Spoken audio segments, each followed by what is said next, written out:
नमस्कार. Around the मार्केटच्या या भागामध्ये मी चंद्रशेखर टिळक आपल्या सगळ्यांचं मनापासून स्वागत करतो.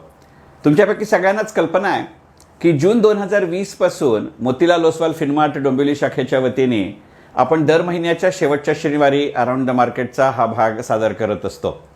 मूळ कल्पना या भागामागची किंवा अशा व्हिडिओमागची किंवा या कार्यक्रमामागची अशी आहे की साधारणपणे जो महिना संपत आला आहे त्या महिनाभरामध्ये शेअर बाजारामध्ये नेमक्या काय उलाढाली झाल्या याचा आढावा दर महिन्याच्या शेवटच्या शनिवारी घ्यावा आणि मग त्याच्या आधारावरती येणाऱ्या काळामध्ये निदान पुढच्या 15-20 दिवसांमध्ये शेअर बाजारामध्ये काय प्रकारच्या घडामोडी होतील याचा काही अंदाज बांधावा. आता एकदा दर महिन्याच्या शेवटच्या शनिवारी म्हटलं म्हणून आजचा भाग हा आज आपण करतोय. खरं म्हणजे एप्रिल महिन्यामध्ये अजून 5 दिवस आपल्या शेअर बाजारामध्ये उलाढाल होणार आहे, पण त्याच्यानंतरचा येणारा शनिवार हा मे महिन्याचा पहिला शनिवार असेल आणि म्हणून आपला जो ठरलेला भाग आहे, पॅटर्न आहे, सूत्र आहे की दर महिन्याच्या शेवटच्या शनिवारी म्हणून आपण एप्रिल महिन्यासाठीची चर्चा आज करतोय. तुमच्या असं लक्षात आलं असेल की काल म्हणजे शुक्रवारी 23 एप्रिल 2021ला आपला शेअर बाजारातली उलाढाल बंद होत असताना मुंबई शेअर बाजाराचा निर्देशांक 47,898च्या पातळीवरती होता. अगदी कालच्या दिवसभरातल्या शेअर बाजाराच्या या निर्देशांकामधल्या चढउतारांकडे लक्ष दिलं तर असं लक्षात येईल की दिवसाची सुरुवात होत असताना तो निगेटिव्ह झोनमध्ये होता. हळूहळू तो पॉझिटिव्ह झोनमध्ये आला. साधारणपणे -100 ते +100 अशा 200 अंशाच्या मध्ये तो फार काळ फिरत होता आणि बंद होताना तो पुन्हा काही अंशांनी कमीच झालेला होता. याचाच अर्थ असा की एकंदरीतच गेले अनेक आठवडे ज्या पद्धतीचं चित्र दिसतंय तशा पद्धतीचं प्रॉफिट बुकिंग तर जरूर या भागामध्ये झालं, पण त्याहीपेक्षा वेगवेगळ्या पद्धतीचे निर्देशांकातले संकेत या संपूर्ण महिनाभरामध्ये आपल्याला मिळालेले आहेत. म्हणजे 1700 अंशांपेक्षा इतकी मोठी चढाओढही आपण ह्या काळात पाहिली. मी दिवसभरातला उल्लेख करतोय. दिवस अखेर बंद होताना तो 1100 अंशांनीच खाली आलेला होता, पण ज्या दिवशी तो 1100 अंशांनी खालती आला त्यावेळेच्या जर त्या दिवसाचे आपण निर्देशांकातले चढउतार बघितले तर ते जवळजवळ 1600 ते 1700 अंशांचे आहेत. नंतरच्या 2 ते 3 दिवसामधले त्यातले 1000 अंश भरूनही निघाले. पण तुमच्या असं लक्षात येईल की ज्या वेळेला तो 1700 अंशांनी किंवा निदान अगदी दिवसभराच्या अखेरीचा उल्लेख करायचा झाला तर 1100-1200 अंशांनी खाली येत होता किंवा नंतर तो 1000 अंशांनी वाढत होता. याच्यामध्ये समाविष्ट असलेले शेअर्स हे काही विशिष्ट प्रमाणाचे होते, विशिष्ट स्वरूपाचे होते. साधारणपणे प्रत्येकच बाजारामध्ये काही शेअर्स असे असतात की बाजाराचा निर्देशांक जेव्हा झपाट्याने वर जातो त्या प्रमाणामध्ये हे कधीच वर जात नाहीत. यांच्या बाजारभावामध्ये वाढ होत नाही अशातला भाग नाही, परंतु ज्या वेगानं किंवा ज्या प्रमाणामध्ये शेअर बाजाराचा निर्देशांक वाढतो त्या प्रमाणामध्ये यांच्यामध्ये वाढ होत नाही. आणि त्याचबरोबर जेव्हा शेअर बाजाराचा निर्देशांक खाली येत असतो त्यावेळेला अशा शेअर्सच्या बाजारभावांमध्ये त्या प्रमाणामध्ये घटही होत नाही. म्हणजे एका वेगळ्या अर्थानं ज्याला सेफ बेट असं म्हणावं अशा सेफ बेट पद्धतीने या शेअर्सकडे बघितलं जातं. पण गेल्या महिनाभरामध्ये तुमच्या असं लक्षात आलं असेल की साधारणपणे अशा पद्धतीचे जे शेअर्स असतात, मग ते एशियन पेंट्स असेल, ITC असेल, रॅलिस असेल, हे शेअर्स या प्रकारे या महिन्यामध्ये या ते चढ उतारामध्ये सहभागी झालेले नव्हते. यावेळीची गणितं ही वेगळी होती. जर आपण एप्रिल महिन्याचा विचार केला तर तुमच्या असं लक्षात येईल की मी म्हणतो तसं शेअर बाजाराच्या निर्देशांकात दिवसभरात वाढ होत असताना त्या प्रमाणात वाढत नाहीत आणि घसरण होत असताना त्या प्रमाणात घसरण होत नाहीत. असे जे नवीन काही शेअर्स या एप्रिल महिन्यामध्ये लक्षात आले त्यातले बहुतांश शेअर्स हे सरकारी कंपन्यांचे शेअर्स होते, हे लक्षात घेण्याजोग आहे. कदाचित त्याचं कारण असं असेल की मार्च महिना संपता किंवा त्या मार्च महिन्याच्या कालखंडामध्ये अनेक सरकारी कंपन्यांनी या ना त्या स्वरूपामध्ये इंटरिम डिव्हिडंड दिले. म्हणजे BEL कोल इंडिया सारख्या कंपनीनी तर एकट्या मार्च महिन्यामध्ये तुम्हाला 2दा डिव्हिडंडची घोषणा केली आणि त्यातला प्रत्यक्ष डिव्हिडंड, विशेषतः दुसरा डिव्हिडंड हा एप्रिल महिना सुरू झाल्यानंतर आपल्या हातात आलाय किंवा आपल्या बँक खात्यामध्ये जमा झालाय. त्यातल्या कोल इंडियानी तर दरवेळेला 1.40 असा ठाम रकमेने दिला, पण काहींचा तर 6 रुपये पर शेअर, 5 रुपये पर शेअर पर्यंत सुद्धा डिव्हिडंड पोचलेला होता. याचा जर विचार करायचा झाला तर अशा सरकारी कंपन्या, मग ते BDL असेल, BEL असेल, ONGC असेल, BPCL असेल, यांचा विचार करणं सोयीचं जाऊ शकतं की तो कम डिव्हिडंड एक्स डिव्हिडंड मधला फरक असू शकतो. पण याचा दुसरा अर्थ असा आहे की एक शक्यता नाकारता येत नाही की जेव्हा मार्च संपताना या कंपन्या 2दा डिव्हिडंड देतात, कदाचित त्याच्या पाठीमागे सरकारी धोरण हेही कारण असेल. कारण बाजार गप्पांच्याही काही भागांमध्ये, मार्केटच्या काही भागामध्ये आणि अगदी शेवटच्या आपल्या अराउंड मार्केटच्या भागामध्ये मी जसं चर्चा केली होती तसं, तर आपल्या केंद्र सरकारच्या वित्तीय विभागानं, फायनान्शियल सर्व्हिसेसने किंवा डिपार्टमेंट ऑफ फायनान्सने या अनेक कंपन्यांना असं सुचवलं की वर्षाअखेरीला तुम्ही डिव्हिडंड देता ही चांगलीच गोष्ट आहे, पण अगदी जर 3 महिन्यांनी नसेल तर निदान 6 महिन्यांनी तरी डिव्हिडंड डिक्लेअर करत जा. याच्या मागची सरकारची गणितं कितीही वेगळी असतील, कदाचित यावर्षीचं डेफिसिट फायनान्सिंग कमी करणं, वित्तीय तूट कमी करणं हेही त्याच्या मागचं गणित असू शकेल, किंवा आत्मनिर्भर 1, आत्मनिर्भर 2, आत्मनिर्भर 3 मध्ये ज्या पद्धतीनं सरकारी कंपन्यांचं वर्गीकरण करायचं ठरलं कोअर सेक्टर आणि नॉन कोअर सेक्टरमध्ये, आणि कोअर सेक्टरमध्ये सरकारी कंपन्या 4 पेक्षा जास्त संख्येने असणार नाहीत, आणि आज मितीला जर तिथे 4 पेक्षा जास्त कंपन्या असतील तर एक तर त्यांचं विलिनीकरण तरी करता येईल, किंवा त्याचं खाजगीकरण तरी करता येईल, किंवा निदान सरकारी सहभाग कमी करता येईल, अशा पद्धतीचं सुतोवाच आहे. आणि जी क्षेत्र कोअर सेक्टरमध्ये येणारच नाहीत, म्हणजे जी नॉन कोअरमध्ये राहतील, त्याच्यामध्ये तर एकही सरकारी कंपनी ठेवली जाणार नाही असं सरकारनं घोषित केलं. त्यामुळे सरकारी नियंत्रणातनं हळूहळू का होईना या कंपन्या बाहेर पडत असताना यांच्या नफ्याचा जास्तीत जास्त फायदा लवकरात लवकर सरकारी तिजोरीला व्हावा अशा दृष्टिकोनाचा विचार होता. अर्थातच एकदा डिव्हिडंड डिक्लेअर झाल्यानंतर तो फक्त केंद्र सरकारला मिळणार आहे अशातला भाग नाही. तुमच्या माझ्यासारखे जे वैयक्तिक गुंतवणूकदार आहेत त्या वैयक्तिक गुंतवणूकदारांना सुद्धा हा डिव्हिडंड मिळणार आहे, आणि म्हणून कदाचित त्या कम डिव्हिडंड एक्स डिव्हिडंडच्या नादामध्ये या सरकारी कंपन्यांचे शेअर्सच्या बाजारभावामध्ये चढउतार फारसे झाले नाहीत का याचा विचार करण्याची आवश्यकता आहे. कारण हे जर तर्कशास्त्र किंवा लॉजिक जर खरं असेल, आणि मोठ्या प्रमाणावरती ते आहे याविषयी माझी खात्री आहे, तर एक शक्यता अशीही नाकारता येत नाही की मार्च अखेर संपलेल्या वर्षामध्ये अजूनही एका पद्धतीचा डिव्हिडंड या कंपन्या देऊ शकतात. मग अशा पद्धतीच्या कंपन्या कुठच्या असू शकतात याचा विचार करावा लागेल. विशेषतः ज्या सरकारी कंपन्यांनी मार्च महिन्यामध्ये अशा पद्धतीचा इंटेरिम म्हणजे अंतरिम किंवा स्पेशल म्हणजे विशेष लाभांश दिलेला नाही, अशा कंपन्या मार्च अखेर संपलेल्या वर्षामध्ये जास्त डिव्हिडंड देतील का याचा विचार करावा लागेल. आणि मग हे जर तर्कशास्त्र एकंदरीतच एप्रिल महिन्यातल्या शेअर्सच्या बाजारभावांमध्ये, विशेषतः सरकारी कंपन्यांच्या शेअर्सच्या बाजारभावामध्ये लावावं लागलं, तर मग असं लक्षात येतं की REC सारखी कंपनी असेल, पेट्रोनेट LNG सारखी कंपनी असेल, IRCTC सारखी कंपनी असेल, कंटेनर कॉर्पोरेशन सारखी कंपनी असेल, IRFC सारखी कंपनी असेल, रेलटेल सारखी कंपनी असेल, यांनी मार्च महिन्यामध्ये डिव्हिडंड डिक्लेअर केलेला नाही.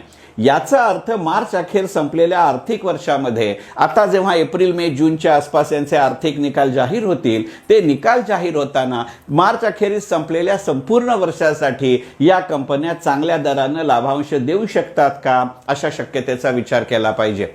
विशेषतः एकंदरीतच या कोरोनाच्या काळामध्ये मालाच्या वाहतुकीचा ज्या पद्धतीनं प्रमाण वाढलं त्याची आकडेवारी आपल्यापैकी सगळ्यांना कल्पना आहे.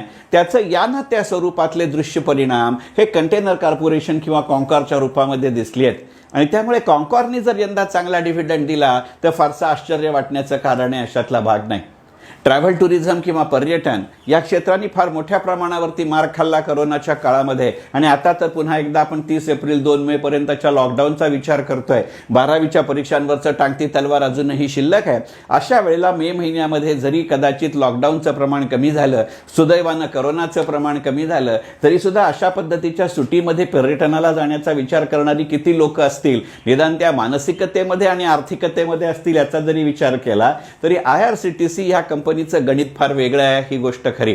एकंदरीतच IRCTC ज्याचा शेअर हा 300 रुपयांनी बाजारामध्ये मार्केट प्राइस इश्यू प्राइस घेऊन आला होता, पण त्याच्या लिस्टिंगच्या दिवशीच काही वर्षांपूर्वी तो 700 पेक्षा जास्तने लिस्ट झाला होता, आणि आता तो 1500, 1600, 1700 अशा दरम्यान शेअर बाजाराचा कुठचाही निर्देशांक असताना फिरतो. तेव्हा कदाचित असं म्हणावं लागतं की IRCTC सारखी जी एज न्यूट्रल प्रॉडक्ट आहेत, जी जेंडर न्यूट्रल प्रॉडक्ट आहेत, जी सिस्टम ड्रिव्हन प्रॉडक्ट आहेत, आणि ज्याच्यामध्ये बॅड डेट्स होण्याची जरासुद्धा शक्यता नाही, अशा पद्धतीच्या सरकारी कंपन्या हे कदाचित येणाऱ्या काळामधलं सरकारी कंपन्यांचं किंवा सरकारी क्षेत्रातल्या कंपन्यांचं व्यवच्छेदक लक्षण बनलं तर हरकत नाही.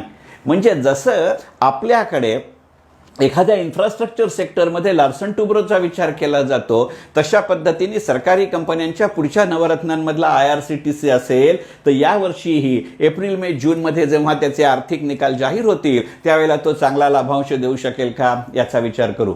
तुलनेनं रेलटेल आणि IRFC हे अलीकडेच लिस्ट झालेले शेअर्स आहेत, आणि म्हणून कदाचित नवीन पद्धतीचा एक बोनस देणं आणि सरकार आणि इतर गुंतवणूकदार यांच्या मनातली चित्र किंवा यांच्या मनातली आशा पल्लवित करण्यासाठी सुद्धा या कंपन्या चांगला डिव्हिडंड देऊ शकतात का याचा विचार करावा लागेल. त्याच्याच बरोबरीने REC सारखी कंपनी असेल, पेट्रोनेट LNG सारखी कंपनी असेल, ती एकंदरीतच आत्मनिर्भर ह्या कार्यक्रमामध्ये आणि येणाऱ्या काळामध्ये आपल्या देशाच्या अर्थचक्राला, अर्थव्यवस्थेला बढावा देण्यासाठी, प्रोत्साहन देण्यासाठी, ते वेगळ्या पातळीवरती आणण्यासाठी, विशेषतः करोनाच्या या दुसऱ्या लाटेनंतर अनेक राज्य सरकारं तिसऱ्या किंवा चौथ्या लाटेची चर्चा करत असतील तरी अनेक राज्य सरकारं आणि केंद्र सरकारं सक्षमपणाने त्याचा मुकाबला करण्याची ही चर्चा करतायत. अशा वेळेला या ज्या वेगवेगळ्या गोष्टींचा विचार केला जातो तो पाहणं हे महत्त्वाचं वाटतं. एकंदरीतच एप्रिल महिन्याचा विचार करायचा झाला तर वेगवेगळ्या कारणांनी, मग ती भली असतील किंवा बुरी असतील, सरकारी कंपन्यांचे शेअर्स आणि त्यांचे बाजारभाव याचा विचार करावा लागेल. आणि मग ज्या वेळेला आपण अशा पद्धतीने रेल्वेचा विचार केला, ज्या वेळेला आपण अशा पद्धतीने तेल कंपन्यांचा विचार केला, ज्या वेळेला आपण अशा पद्धतीने पॉवर किंवा ऊर्जा क्षेत्रातल्या कंपन्यांचा विचार केला, त्यावेळेला संरक्षण क्षेत्रातल्या किंवा डिफेन्स सेक्टरमधल्या कंपन्या या मागे ठेवून चालतील अशातला भाग नाही, ही गणितं लक्षात घेतली पाहिजेत. हे सांगण्याचं कारण असं, मी काही सरकारी कंपन्यांचा प्रवक्ता म्हणून हा भाग सादर करत नाहीये, पण अशा पद्धतीने शेअर बाजाराच्या एकंदरीतच चित्रामध्ये सरकारी कंपन्यांचं चित्र जास्त रेखाटलं जावं हे अपवादात्मक परिस्थितीमध्ये होत असतं. कारण एकंदरीतच त्यांचा कारभार, मग तो आर्थिक असेल किंवा प्रशासकीय असेल, यांच्याकडे बघण्याचा आपला दृष्टिकोन हा वेगवेगळा असू शकतो. एकंदरीतच या दृष्टीने विचार करत असता एप्रिलच्या पार्श्वभूमीवरती मे 2021चा विचार करताना सरकारी कंपन्यांचे या वर्षाचे आर्थिक निकाल कसे येतात ह्या गणिताकडे लक्ष ठेवणं सोयीचं आहे.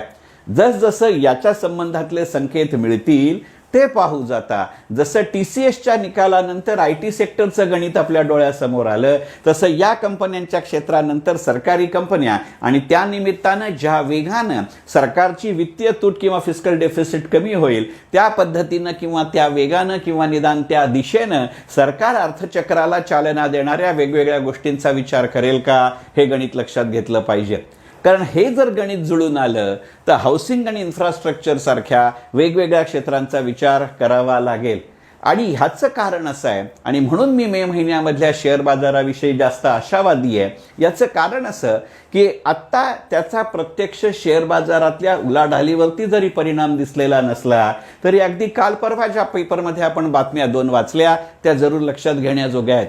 एक म्हणजे ज्या प्रमाणामध्ये करोनाची चर्चा आहे, लोकांच्या मानसिकतेची चर्चा आहे, आणि ती खरंच आहे की कुठंतरी लोक धास्तावलेत, त्याचा प्रत्यक्ष कारण मीमांसा ही कंपनीच्या किंवा अर्थव्यवस्थेच्या कामगिरी इतकीच लोकांच्या मानसशास्त्राशी किंवा सायकोलॉजीशी निगडीत आहे. हे कितीही मान्य केलं तरी सुद्धा हाऊसिंग सेक्टरबद्दल आलेल्या 2 बातम्यांचा विचार बाजार अराउंड द मार्केटच्या या भागामध्ये करण्यावाचून आपल्याला गत्यंतर नाही. पहिला भाग असा की ज्या प्रमाणामध्ये अर्थव्यवस्थेचं प्रमाण दोलायमान आहे त्या प्रमाणामध्ये हाऊसिंग सेक्टरचं दोलायमान नाही. उलट या नात्या स्वरूपामध्ये हाऊसिंग सेक्टरमधली मागणी प्रबळ होतीये याचा विचार करावा लागेल. आणि त्याचबरोबर आपल्या देशातली वित्तीय संस्था हाऊसिंग फायनान्समधली एक अग्रगण्य कंपनी HDFC, या HDFCनं एका खाजगी कंपनीबरोबर एडेलवीस बरोबर बोलणी करून चर्चा करून संयुक्तरित्या हाऊसिंग फायनान्स देता येईल अशी जी चर्चा आपल्याकडे सुरू झाली आहे, याचे 2 परिणाम होऊ शकतात. एक तर HDFCला स्वतःच्या क्षमतेबरोबरच एडेलवीसला बरोबर घ्यावं लागावं असं वाटावं इतकं हाऊसिंग सेक्टर मोठ्या प्रमाणावर वाढेल असा HDFCचा अंदाज असेल, किंवा येणाऱ्या काळामध्ये HDFC एडेलवीसचा अशा पद्धतीचा बिझनेस ताब्यात घेऊ शकते. एकंदरीतच एक काळ आपल्या देशात चर्चा होती की HDFCच्या फक्त 4च कंपन्या शेअर बाजारामध्ये लिस्टेड आहेत. HDFC स्वतः, HDFC बँक, HDFC AMC आणि HDFC स्टँडर्ड लाईफ. याच्या तुलनेमध्ये टाटाच्या जवळजवळ 60हून जास्त कंपन्या टाटा समूहाच्या आपल्या शेअर बाजारात निगडीत आहेत. पण या वर्षभरातल्या एका टप्प्यावरती HDFCच्या 4 कंपन्यांचं बाजारी भांडवली मूल्य म्हणजे मार्केट कॅपिटलायझेशन हे टाटा समूहाच्या बाजारी भांडवली मूल्य म्हणजे मार्केट कॅपिटलायझेशनपेक्षा जास्त असल्याची चर्चा होती. ही जेव्हा आपण चर्चा लक्षामध्ये घेतो तेव्हा येणाऱ्या काळामध्ये शेअर बाजाराकडे वेगवेगळ्या पद्धतीने पाहणं हे महत्त्वाचं वाटतं. विशेषतः आत्ताच्या काळामध्ये हा व्हिडिओ रेकॉर्ड करत असताना म्हणजे 23-24 एप्रिलला आपल्यापैकी अनेकांच्या लक्षात आलं असेल की HDFCचा एक NFO HDFC ॲसेट अलोकेटर फंडाचाही येतो. हा योगायोग नसतो. एकंदरीतच या म्युच्युअल फंडच्या NFOला मिळणारा प्रतिसाद हाही मे महिन्यातल्या शेअर बाजाराच्या घटनांकडे लक्ष देण्याजोगा मुद्दा असेल. एकंदरीतच सरकारी क्षेत्रातल्या कंपन्यांच्या शेअर्सचे बाजारभाव, हाऊसिंग सेक्टरमध्ये होत असलेल्या घडामोडी, त्या निमित्ताने होणारं दिशादिग्दर्शन आणि एकंदरीतच म्युच्युअल फंडच्या NFOला मिळणारा प्रतिसाद, कारण ते साधारणपणे सगळे 25 एप्रिल ते 5 मे याच्या काळामध्ये ते येणारे 5-6 NFO आहेत. त्यामुळे त्यांचा नावनिशिवार उल्लेख न करता यांना मिळणारा प्रतिसाद आणि त्यायोगे प्रायमरी मार्केटमधल्या शेअर बाजारातल्या घडामोडी या दृष्टिकोनातून मे 2021च्या महिन्यामध्ये अराउंड द मार्केटच्या निमित्ताने आपलं लक्ष वेधण्याचा माझा प्रयत्न होता. मनपूर्वक धन्यवाद.